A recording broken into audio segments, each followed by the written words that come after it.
نماز کو قائم کرنا ہے۔ اب نماز کے اندر باری تعالیٰ کیا چاہ رہا ہے کہ نماز قائم کرو، ورکعوا مع الراکعین، رکوع کرو رکوع کرنے والوں کے ساتھ۔ نماز کے اندر جماعت کو لازم قرار دیا گیا ہے، صحیح، کہ جمع ہو، اکٹھے ہو۔ جب بندہ جمع ہوتا ہے، اکٹھا ہوتا ہے، تو پھر ایک دوسرے کی غمی اور خوشی کے بارے میں معلومات ملتی ہیں، صحیح، ایک دوسرے کی بیماری، دکھ اور تکلیف کے بارے میں بندہ جانتا ہے، اور پھر عبادت کرتا ہے تو دل کرتا ہے کہ جو بندہ دکھ میں ہے، تکلیف میں ہے، اس کے بندہ کام آئے۔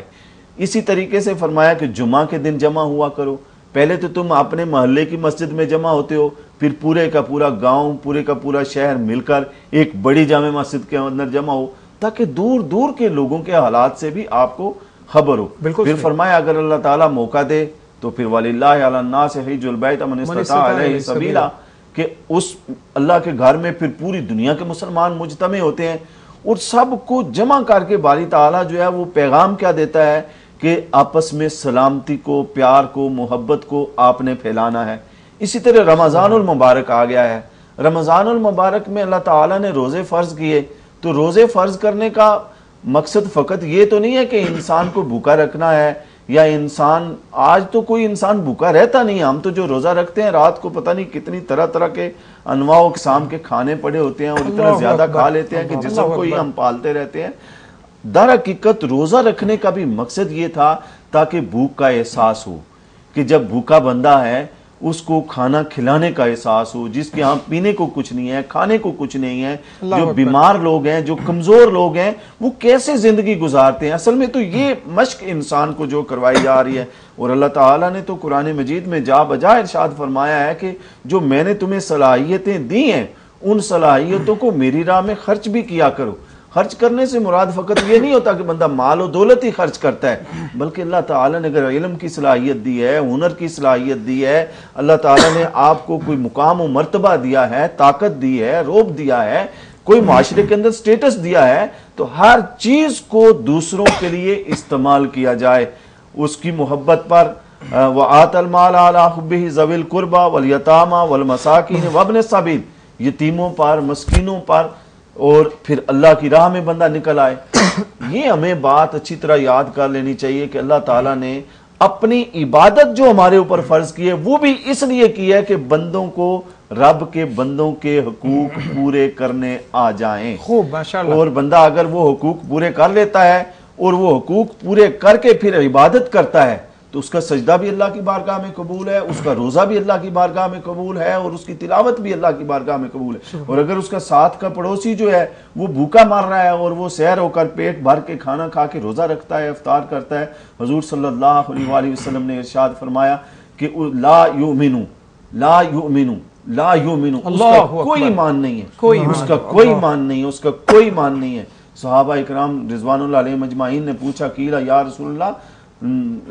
لمن لا ایمانا،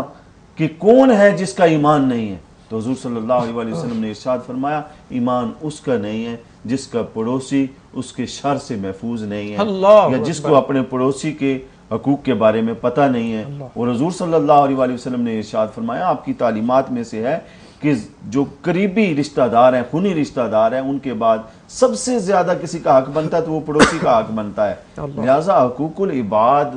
کی تلقین رمضان المبارک میں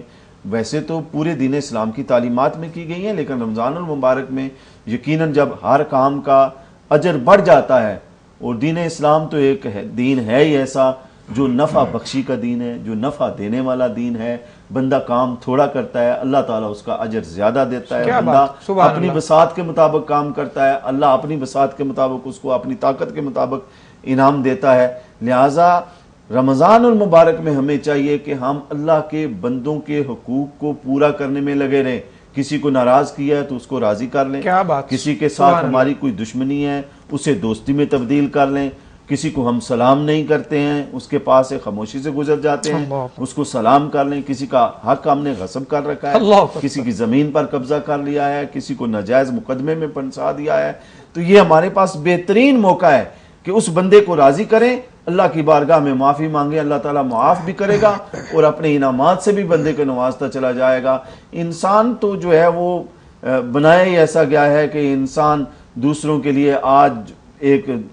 دشمنی، عداوت، حسد، کینہ، اس کے دل میں بھرا ہوا ہے، اس سے چاہیے کہ یہ ایک بہترین موقع ہے، پتہ نہیں زندگی میں پھر رمضان المبارک کی یہ برکتیں ملیں یا نہ ملیں، اس لیے یہ بہترین موقع ہے کدورت کو دور کرنے کا، نفرت کو دور کرنے کا۔ اہل اللہ کا معمول یہ رہا ہے، اللہ کے نیک بندوں کا یہ معمول رہا ہے کہ رمضان المبارک کی راتوں کو جاگ جاگ کر وہ اللہ کی بارگاہ میں دعائیں، التجائیں، مناجات کرتے ہیں کہ مولا ہماری دلوں کو پاکیزگی دے دے، ہماری روحوں کو پاکیزگی دے دے، تاکہ ہم تیرے صحیح معنوں میں بندے بن جائیں، اور اس کے بندے وہی بنتے ہیں جو اس کے بندوں کے حقوق کو پورا کرتے ہیں۔ لہٰذا ہمیں چاہیے کہ ہم حقوق العباد کو پورا کرنے کی پوری بہت خوب، بہت خوب۔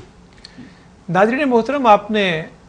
سماعت فرمائی حضرت علامہ سید فرحت حسین شاہ صاحب کی یہ خوبصورت اور نفیس گفتگو، جس میں بڑی خوبصورتی سے انہوں نے ہمیں سمجھایا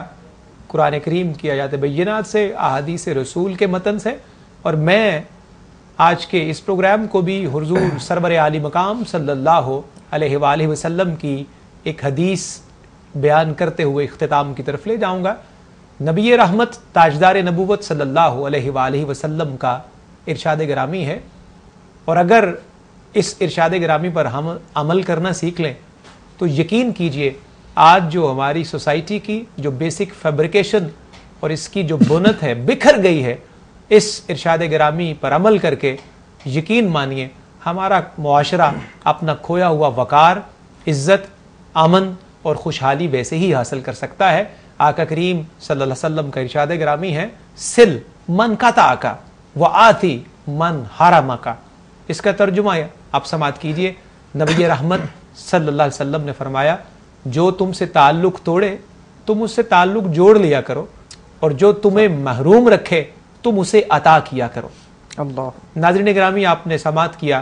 کس قدر خوبصورت یہ قول اور کیا شاندار یہ فلسفی ہے جو نبی کریم صلی اللہ علیہ وسلم کے ارشاد گرامی پر عمل کر کے معاشرے میں امن بھی پیدا کرتی ہے، محبت بھی پیدا کرتی ہے، ٹوٹے ہوئے رشتوں کو جوڑ بھی دیتی ہے، اور محروم لوگوں کو عطا کرنے کا سبب بھی بن جاتی ہے۔ رمضان المبارک کا اصل پیغام بھی یہ ہے کہ اپنے لیے جینا سارے ہی جی لیتے ہیں، اصل بات یہ ہے کہ معاشرے کے لیے، دیگر لوگوں کے لیے جیا جائے جن کے لیے جیے جانے کے پورے وسائل اور سہارے میسر نہیں ہوا کرتے۔ ناظرین کرام، اس کے ساتھ ہی ہمارے آج کے پروگرام کا وقت ختم ہوتا ہے۔ اجازت لینے سے قبل میں شکر گزار ہوں حضرت علامہ سید فرحت حسین شاہ صاحب آپ کا، اور قاری طالب حسین یمنی صاحب آپ کا۔ آپ تشریف لائے اور پروگرام کو زینت بخشی۔ ناظرین کرام، اس کے ساتھ ہی ہمارا پروگرام ختم ہوتا ہے۔ آج کی اس ساری ٹرانسمیشن سے اپنے میزبان صفدر ڈی محسن کو اجازت دیجیے، اس پیغام کے ساتھ کہ رمضان المبارک کے ہر لمحے کا خیال کیجیے اور کوئی لمحہ غفلت میں بسر نہ ہو۔ اجازت دیجیے، اللہ حافظ و ناصر۔